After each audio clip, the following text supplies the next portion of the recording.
நாம என்னத்தை செஞ்சாலும் நம்மளால எல்லாரையும் திருப்திப்படுத்தவே முடியாது. அது ஏன்னு இன்னைக்கு தெரிஞ்சுக்கலாம் வாங்க.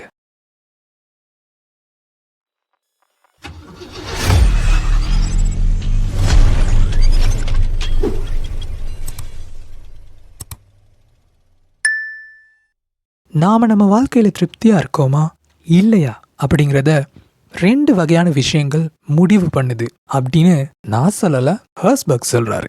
ஒன்று, நம்மளை திருப்தி அடைய விடாம தடுக்கிற விஷயங்கள், இத ஹைஜீன் ஃபேக்டர்ஸ்னு சொல்வோம். இன்னொன்று, நம்மளை திருப்தி அடைய தூண்டுற விஷயங்கள், இத மோட்டிவேஷன் ஃபேக்டர்ஸ்னு சொல்வோம். இப்ப புரியுதா இதுக்கு ஏன் 2 ஃபேக்டர் தியரின்னு பேர் வச்சிருக்காங்கன்னு? நம்ம சாப்பாட்டுல உப்பு சரியா இருந்தா நாம அதை பத்தி யோசிக்க கூட மாட்டோம். ஆனா கொஞ்சம் சரி குறைஞ்சிச்சுன்னு வைங்க, அது இல்ல இது இல்லைன்னு ஒரு பெரிய ரகலைய பண்ணிடுவோம். இதுதான் ஹைஜீன் ஃபேக்டர்ஸ். இது இருந்தா எல்லாம் ஸ்மூத்தா ஓகேவா போகும். இது இல்லைன்னா நம்ம திருப்தியும் இல்லாம போயிடும். உதாரணத்துக்கு வேலையை பொறுத்த வரைக்கும் சம்பளம், பணியிட வசதி, சட்டதிட்டங்கள் இதெல்லாம் சொல்லலாம். சரியா இருந்தா ஒரு பிரச்சனை இல்லை, ஆனா இல்லையோ போராட்டம் தான். ஸ்கூலை பொறுத்த வரைக்கும் தளபாடங்கள், டைம் டேபிள், பரீட்சை வரையறைகளை சொல்லலாம். சரியா இருந்தா யாரும் எந்த கம்ப்ளைண்டும் பண்ண மாட்டாங்க, ஆனா இல்லையோ பேரண்ட்ஸ் மீட்டிங் ஃபுல்லா கம்ப்ளைண்ட் மட்டும்தான்.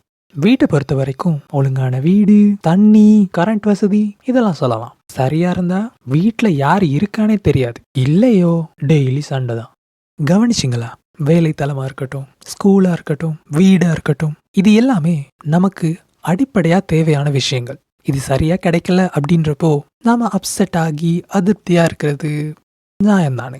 ஆனா இதெல்லாம் சரியா கிடைக்குதுன்னு வச்சுக்கோங்களேன், நாம கொஞ்சம் நிம்மதி ஆகிடுவோம், ஆனா திருப்தி ஆக மாட்டோம். அதே நேரம் நாம அதிருப்தியாவும் இல்லை. ஸோ இது ஒரு நடுநிலையான ஸ்டேஜ். இப்போ உப்பு சரியா இருக்கு, ஸோ நாம சாப்பிடலாம். ஆனா டேஸ்ட்னு பெருசா சொல்ற அளவுக்கு இல்லை. ஸோ மசாலா தூள், வாசனை திரவியங்கள் எல்லாம் ஆட் ஆகுதுன்னு வச்சுக்கோங்களேன். இப்போ இந்த சாப்பாட்டை சாப்பிட்டா நாம என்ன சொல்லுவோம்? இந்த சாப்பாட்டை செஞ்ச கைக்கு மோதிரம் தான் போடணும்னு வாயால வடை சுடுவோம். ஏன்னா அந்த அளவுக்கு நாம திருப்தி ஆகியிருக்கோம். இதுதான் மோட்டிவேஷன் ஃபேக்டர்ஸ்.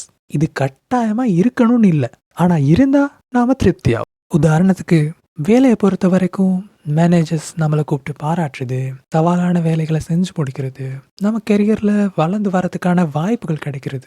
ஸ்கூலை பொறுத்த வரைக்கும் டீச்சர்ஸ் கிட்ட இருந்து நம்ம முயற்சிக்கு ஏதாவது பரிசு கிடைக்கிறது, நம்மளை நம்பி வேலைகளை செய்ய கொடுக்கறது, நாம ஆர்வமா கேள்வி கேட்டா முந்திரி கட்டன்னு சொல்லாம நமக்கு கொஞ்சம் சொல்லி கொடுத்து உற்சாகப்படுத்துறது.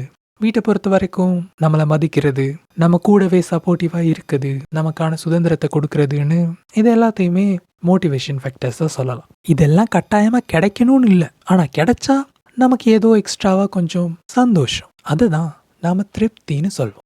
ஸோ நாம ஹைஜீன் ஃபேக்டர்ஸை ஃபோக்கஸ் பண்ணினா அதிருப்தியான ஒரு ஸ்டேஜ்ல இருந்து நடுநிலையான ஒரு ஸ்டேஜுக்கு வரலாம். நாம மோட்டிவேஷன் ஃபேக்டர்ஸை ஃபோக்கஸ் பண்ணினா நடுநிலையான ஒரு ஸ்டேஜ்ல இருந்து திருப்தியான ஒரு ஸ்டேஜுக்கு போகலாம். இந்த கன்செப்ட்கான குட்டி ஸ்டோரி அம்மா, அப்பா, பொண்ணுன்னு 3 பேர் மட்டுமே கொண்ட ஒரு குட்டி ஃபேமிலியை பத்தினது. அப்பா ஆஃபீஸ்ல வேலை, பொண்ணு ஸ்கூல் போறா, அம்மா ஹவுஸ் ஒய்ஃப்.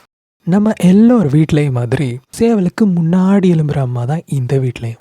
விடிய முன்னாடி எழும்பி 2 பேருக்கும் சாப்பாடு செஞ்சு அவங்கள ரெடி பண்ணி அப்பாவை ஆஃபீஸ்க்கும் பொண்ணை ஸ்கூலுக்கும் அனுப்பி வச்சுட்டு ஈவினிங் 2 பேரும் திரும்பி வரும் வர வலிமேல் விழி வச்சு பார்த்துட்டு இருப்பாங்க. அம்மாக்கு இப்படி இருக்குது போரிங்காவோ அப்செட்டாவோ இருக்கல. ஏன்னா அம்மாவுக்கு பிடிச்ச விஷயத்த செய்ய அப்பாவும் பொண்ணும் எப்பவும் சப்போர்ட் பண்ணினாங்க. அவங்க முடிவுகளை மதிச்சாங்க, அவங்க எஃபர்ட்ஸை பாராட்டினாங்க. ரொம்ப முக்கியமா ஸ்கூல்லையும் ஆஃபீஸ்லையும் என்ன நடந்தாலும் அதை மறைக்காம அவங்களோட ஷேர் பண்ணிப்பாங்க. இதனால அம்மா ரொம்பவே சந்தோஷமா தான் இருந்தாங்க. சொல்லப்போனா ஹவுஸ் ஒய்ஃப் அப்படிங்கிறத விட ஹவுஸோட குயின் அப்படின்ற மாதிரி தான் தன்னை நினைச்சுக்கிட்டாங்க. ஸோ அம்மா திருப்தியான ஒரு ஸ்டேஜ்ல இருக்காங்க. ஆனா அப்பாவோட ஸ்டோரி அப்படி இல்லை. அப்பா வீட்டில் தான் ஃபன்னா ஜாலியா இருப்பாரு, ஆஃபீஸ்ல இல்லை. ஏன்னா ஆஃபீஸ்ல பாஸ் ரொம்ப ஸ்ட்ரிக்ட், ஈவினிங் வரைக்கும் நல்லா வேலை வாங்குவாரு, ஆனா குறைவான சம்பளம் தான் கொடுப்பாரு. அதனால அப்பாக்கு வேலைக்கு போக விருப்பமே இல்லை. வீட்டுல அம்மாவையும் பொண்ணையும் பாக்குறப்போ சரி இவங்களுக்காக இது செஞ்சுதான் ஆகணும்னு வேண்டா வெறுப்புல தான் டெய்லி ஆஃபீஸ் போவாரு. ஸோ அப்பா அதிருப்தியான ஒரு ஸ்டேஜ்ல இருக்காரு. பொண்ணை பொறுத்த வரைக்கும் அவளுக்கு ஸ்கூல் போறதுக்கு அவ்வளோ இன்ட்ரெஸ்ட்னு எல்லாம் இல்லை, ஆனா எதுவும் குறை சொல்லவும் மாட்டான். ஏன்னா அவளோட கிளாஸ் ரூம் எப்பவும் சுத்தமா இருக்கும், டைம் டேபிள் படி எல்லா பாடமும் ஒழுங்கா நடக்கும், டீச்சர்ஸும் தேவையில்லாம இவளை திட்ட மாட்டாங்க. ஸோ பொண்ணு நடுநிலையான ஒரு ஸ்டேஜ்ல இருக்கா.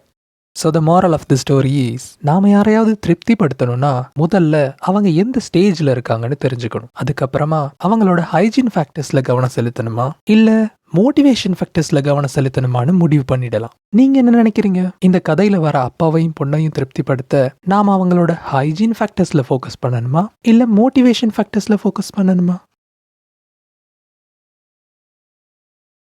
இந்த வீடியோ உங்களுக்கு பிடிச்சிருந்தா உங்க ஃப்ரெண்ட்ஸோட ஷேர் பண்ணுங்க. இதே மாதிரி வேற எந்த கான்செப்ட் அடுத்து எக்ஸ்பிளைன் பண்ணணும்னு கமெண்ட்ஸ் மூலமா எங்களுக்கு தெரியப்படுத்துங்க. அப்புறம் இன்னொரு விஷயம், அப்படியே போற போக்குல அந்த சப்ஸ்கிரைப் பட்டனையும் தட்டி விட்டா தொடர்ந்து இதே மாதிரி வீடியோ செய்ய எங்களுக்கு ஒரு மோட்டிவேஷனா இருக்கும். ஸோ அடுத்த வீடியோ அப்லோட் ஆகும் வரை be positive with a positive.